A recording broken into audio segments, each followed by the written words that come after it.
कहते हैं कि आज राजा शांतनु का हृदय स्वीकार ही नहीं कर पा रहा कि एक मां ने अपने बच्चों की हत्या कर दी, उन छोटे छोटे बच्चों की।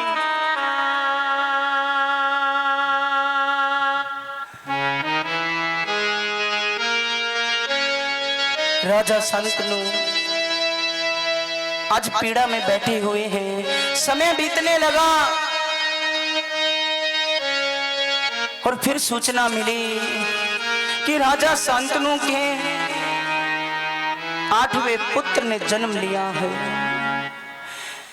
जैसे ही राजा को ये सूचना मिली, पहले सूचना मिलती थी खुशी के मारे उछल पड़ते थे राजा शांतनु, और आज जब सूचना मिली तो राजा शांतनु का शरीर कांपने लगा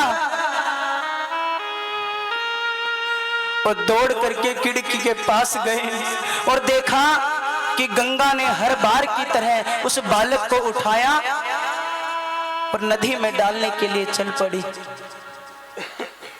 शांतनु पीछे पीछे दौड़े गए और जैसे ही गंगा नदी में उस बालक को डालने लगी, शांतनु ने हाथ पकड़ लिया और कहा बस बस, अब और नहीं, मैं इन छोटे छोटे बच्चों की हत्या नहीं होने दूंगा। अरे इन बच्चों ने तुम्हारा क्या बिगाड़ा है? ये तो छोटे छोटे बालक हैं, इनकी क्या ऐसी भूल है जो आप इनको नदी में तैरा रही हो? आज गंगा ने कहा कि महाराज एक बार पुनः सोच लो, तुम वचनबद्ध हो, तुमने वचन लिया था कि मुझसे कोई प्रश्न नहीं करोगे।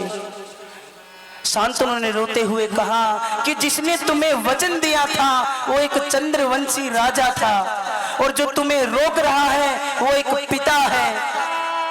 तुम एक एक करके मेरे सामने मेरे 7 पुत्रों की हत्या कर चुकी हो, अब इस बच्चे को मैं नहीं मरने दूंगा। अरे एक माँ होकर के तुम अपने ही बच्चों की हत्या कर रही हो, कैसी माँ हो तुम? शौनक जी कहने लगे कि गुरुदेव, ये प्रश्न तो हमारे मन में भी आया है कि एक माँ होकर के अपने ही पुत्रों की हत्या कर रही है।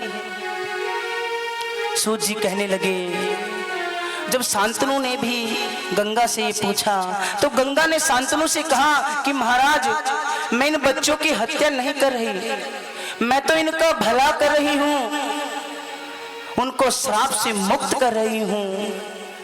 शांतनु ने कहा श्राप? कैसा श्राप?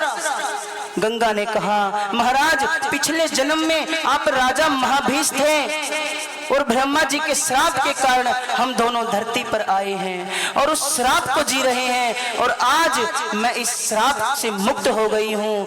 आपने दिया हुआ वचन तोड़ दिया है और अब मैं इस बालक को लेकर के जा रही हूँ।